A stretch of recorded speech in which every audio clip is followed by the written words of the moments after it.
Zaheerabad road షోలో ప్రియాంక గాంధీ మాట్లాడుతున్నారు. ఇప్పుడు లైవ్ చూద్దాం. महिलाएं यहाँ पे खड़ी हुई हैं, मेरी बहनें इतनी सारी. आप बताओ आपके लिए क्या किया? आपको मालूम है कि महिलाओं के साथ अत्याचार सबसे ज्यादा आपके प्रदेश में हो रहा है. ये जरा पकड़ लो. तो महिलाओं के लिए कुछ नहीं मिला, नौजवानों को रोजगार नहीं मिला. नौजवान मेहनत करते हैं, पढ़ाई करते हैं, पेपर देते हैं भर्ती के लिए, वो पेपर भी लीक हो जाते हैं. जहां जहां आप देखते हैं भ्रष्टाचार भरा हुआ है आपके प्रदेश में, पूरा फैला हुआ है. हर स्तर पर बड़े बड़े प्रोजेक्ट्स को लेकर छोटी छोटी चीजों तक कमीशन लिया जाता है. आपको छोटे से छोटा काम कराना पड़ता है तो कमीशन की बात होती है, और बड़े बड़े प्रोजेक्ट्स में हजारों करोड़ रुपए आपके लूटे जाते हैं. तो आपको भ्रष्टाचार मिला है, आपको कमर तोड़ महंगाई मिली है.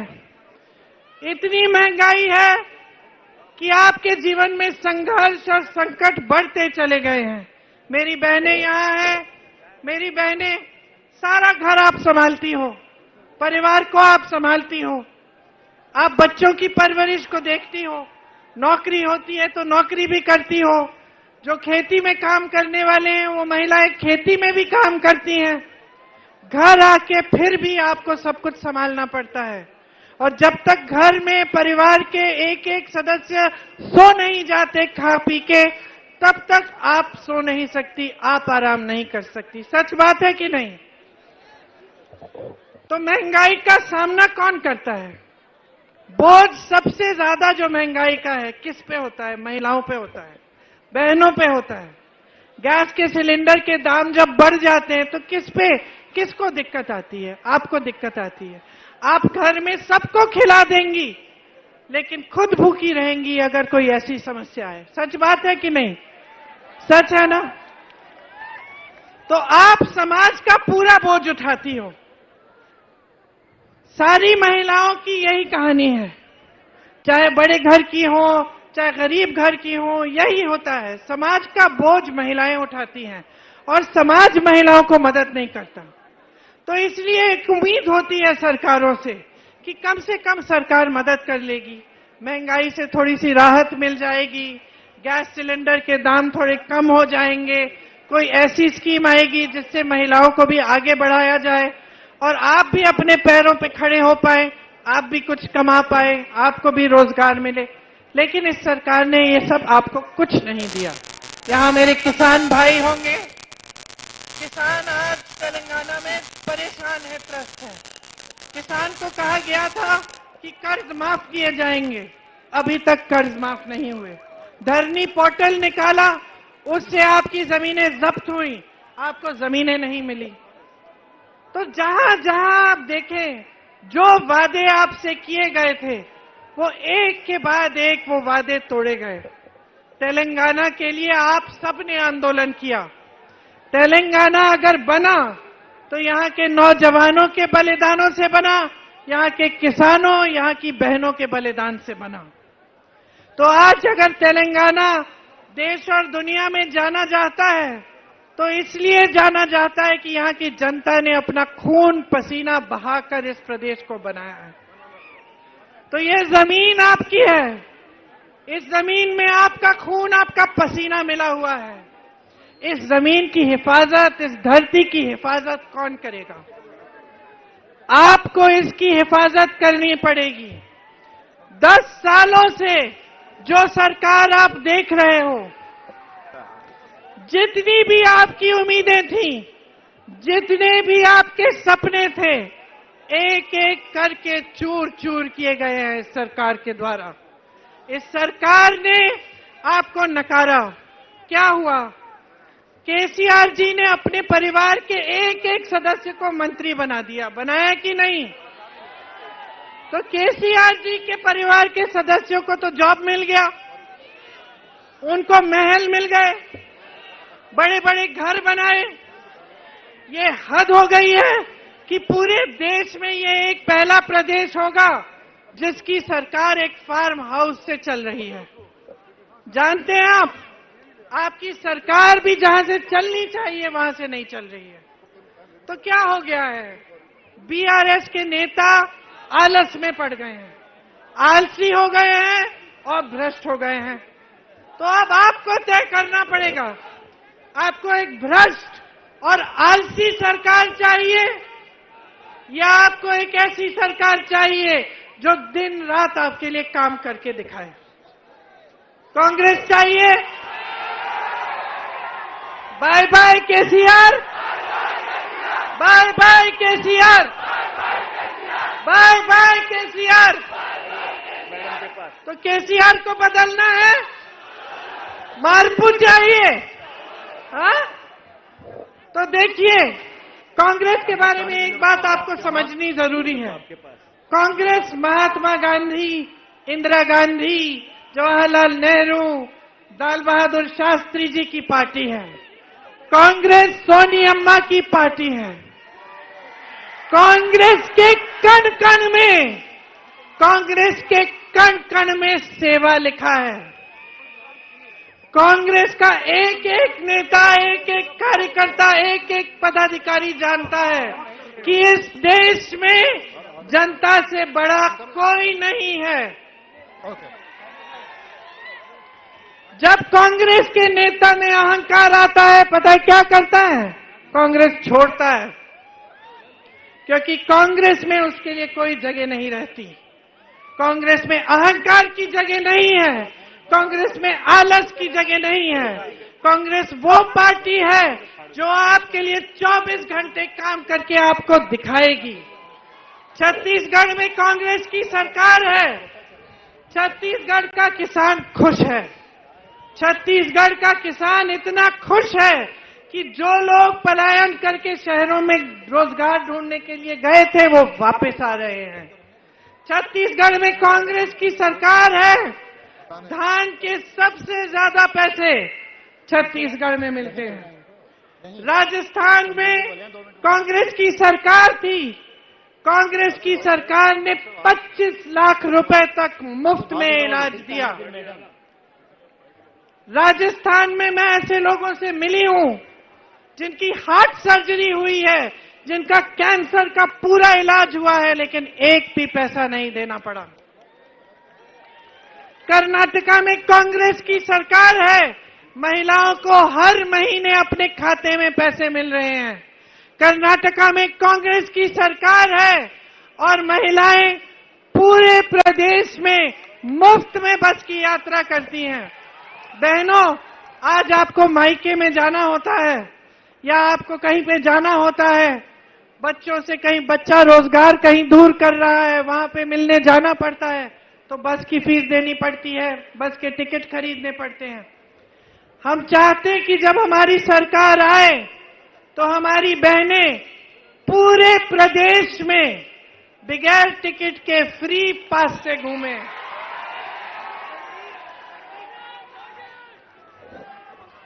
ये कर्नाटका में हो रहा है, ये कर्नाटका में आज हो रहा है।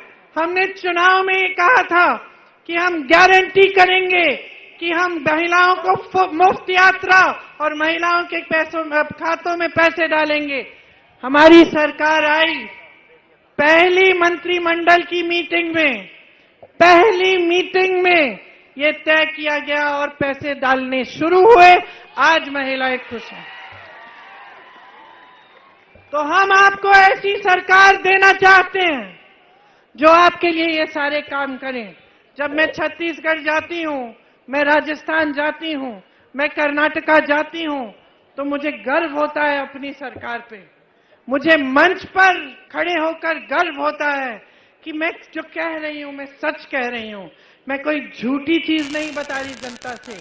मुझे गर्व होता है कि मैं मंच पे खड़े होकर बता सकती हूं कि देखो हमने ये आपके लिए ये सब काम किए। और मेरी आशा है कि मैं एक दिन तेलंगाना में भी जब मंच पे खड़े होकर आपको भाषण दूं तो मैं गर्व से कह पाऊं कि आपके जितने भी सपने थे वो हमने साकार किए, कि हमने आपको भी जैसे राजस्थान में 2 लाख रोजगार दिए हैं, कि हमने आपको भी यहाँ पे 2 लाख रोजगार दिलवाए। मेरी ये आशा है, मेरा ये सपना है कि मैं खड़े होकर यहाँ पे आपसे ये बातें एक दिन कर पाऊं। आज जो केंद्र सरकार और तेलंगाना में जो प्रदेश की सरकार है, वो दोनों मिले जुले हैं, दोनों एक तरह की सरकार है। उनका एक ही मकसद है कि किसी न किसी तरह से सत्ता में रहना है। कोई धर्म की बात करता है, कोई भ्रष्टाचार करता है, बस सत्ता हाथों में रहनी चाहिए और हमें सत्ता में रहकर हमें खूब पैसा बटोरना चाहिए। क्या आपको मालूम है कि भाजपा, बीजेपी आज देश में सबसे अमीर पार्टी है, सबसे ज्यादा पैसे वाली पार्टी है। तेलंगाना में बीआरएस सबसे अमीर पार्टी है। मैं आपसे पूछना चाहती हूं कि ये पैसे इनके पास आए कहां से? कहां से आए? ये 10 सालों में ये काम हुआ है। ये सब आपका पैसा है बहनों और भाइयों। ये वो पैसा है जिससे आपके कर्ज माफ होने चाहिए थे। ये वो पैसा है जो इन सरकारी कर्मचारियों के पेंशन में जाने चाहिए थे। ये वो पैसा है जो किसानों के कर्ज माफ के लिए होने चाहिए थे, जो महिलाओं के लिए खाते में जाने चाहिए थे। ये वो पैसा है जो रोजगार के जरिए आपकी जेब में जाना चाहिए था। कांग्रेस की परंपरा है, हम ऐसी सरकारें चलाते हैं जिससे आपका पैसा आपकी जेब में वापस जाता है। ये छोटे छोटे दुकान है यहाँ, ये जय भवानी टी पॉइंट, ये बालाजी पपाला मिठाई भंडार, ये जय दुर्गा वाला, ये पॉली क्लिनिक, इनको सरकार ने कैसे मदद किया है मैं बताती हूँ। कोरोना आया, कोई मदद नहीं मिली। नोटबंदी में सबसे ज्यादा मार इन लोगों ने खाई, सरकार ने कुछ नहीं किया। उसके बाद क्या किया? जीएसटी दी, जीएसटी से महंगाई बढ़ी, इनकी कमाई घटी। कुछ नहीं किया इनकी मदद के लिए। ये भी अकेले पड़ गए, किसान भी अकेले पड़ गए, महिलाएं भी अकेली पड़ गईं, नौजवान भी अकेले पड़ गए। और बीआरएस और बीजेपी के नेता अपने महलों में बैठते हैं, अपने महल बनाते हैं। नरेंद्र मोदी जी 2 हवाई जहाज खरीदे उन्होंने, 16,000 करोड़ रुपए के 2 हवाई जहाज। सुन लीजिए, आज देश में किसान 27 रुपए कमा रहा है एक दिन में। एक दिन में देश के किसान की कमाई 27 रुपए, 27 रुपए किसान की कमाई। और अडानी जी जो नरेंद्र मोदी जी के खास दोस्त हैं, जिन्हें बीजेपी की सरकार ने इस देश के सारे बंदरगाह दिए हैं, इस देश के सारे हवाई अड्डे दिए हैं, इस देश की बड़ी बड़ी कंपनियां दी हैं ताकि वो और भी अमीर होते चले जाएं, जिनके हजारों करोड़ रुपए के लोन माफ किए हैं नरेंद्र मोदी जी की सरकार ने, अडानी जी एक दिन में 1600 करोड़ रुपए कमाते हैं। बहनों और भाइयों, तुम कमा रहे हो 27 रुपए, वो कमा रहे हैं 1600 करोड़ रुपए। कर्ज माफ हो रहे हैं उनके, हवाई अड्डे बंदरगाह दिए जा रहे हैं उनको, आपको कोई सहायता नहीं मिल रही है। और जब जब बीजेपी को मदद चाहिए, दिल्ली में, संसद में, पार्लियामेंट में कौन आता है मदद करने? बीआरएस। और बीआरएस को कौन मदद कर रहा है तेलंगाना में? बताइए। एमआईएम, एमआईएम मदद कर रही है बीआरएस को। देख लीजिए, बीआरएस, एमआईएम, बीजेपी एक तरफ, तेलंगाना की सारी जनता दूसरी तरफ, कांग्रेस दूसरी तरफ। आज कांग्रेस आपके साथ खड़ी है। बहनों और भाइयों, गलतफहमी में मत रहो। ओवैसी जी के भाषण सुनो। ओवैसी जी किस पर आक्रमण करते हैं? नहीं, केसीआर पे नहीं करते, बीजेपी पे नहीं कर रहे हैं। ओवैसी जी राहुल गांधी पे हमला करते हैं। सोचिए, राहुल गांधी वो शख्स है जो कन्याकुमारी से लेकर कश्मीर तक पैदल 4000 किलोमीटर चला। क्यों चला बहनों और भाइयों, क्यों चला? इस देश की एकता के लिए भारत जोड़ो बोल के चला। और ओवैसी जी किस पर आक्रमण करते हैं, किस पे हमला करते हैं? राहुल जी पे। तो सोच लीजिए और पूरा खेल समझ लीजिए। एमआईएम दूसरे प्रदेशों में 40-50 सीट लड़ती है, तेलंगाना में आकर 9 सीट लड़ रही है। पूछो, सवाल उठाओ, जागरूक बनो। आपके धर्म, आपके जज्बातों का इस्तेमाल हो रहा है। ये चुनाव अपने सपनों पे लड़ो, अपने विकास पे लड़ो और इस बात पे लड़ो कि जिन्होंने बलिदान दिया तेलंगाना के लिए, तेलंगाना को बनाने के लिए, उनका एक एक सपना साकार हो। इस पर लड़ो ये चुनाव, अपने लिए काम करवाओ बहनों और भाइयों।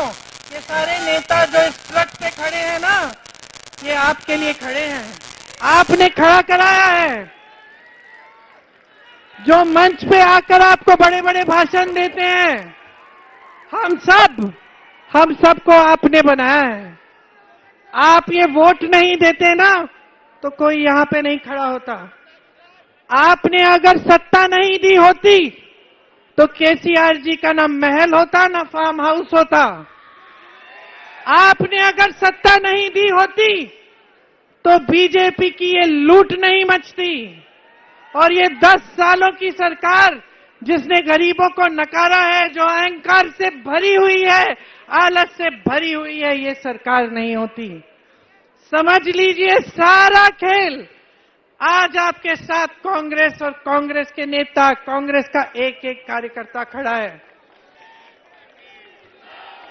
आपके लिए 6 गारंटी लाए हैं हम। सुन लीजिए, महालक्ष्मी योजना, बहनों आपको 2500 रुपए आपके खाते में हर महीने मिलेंगे। गैस का सिलेंडर 500 रुपए में मिलेगा। बस की यात्रा मुफ्त में पूरे तेलंगाना में आपको मिलेगी।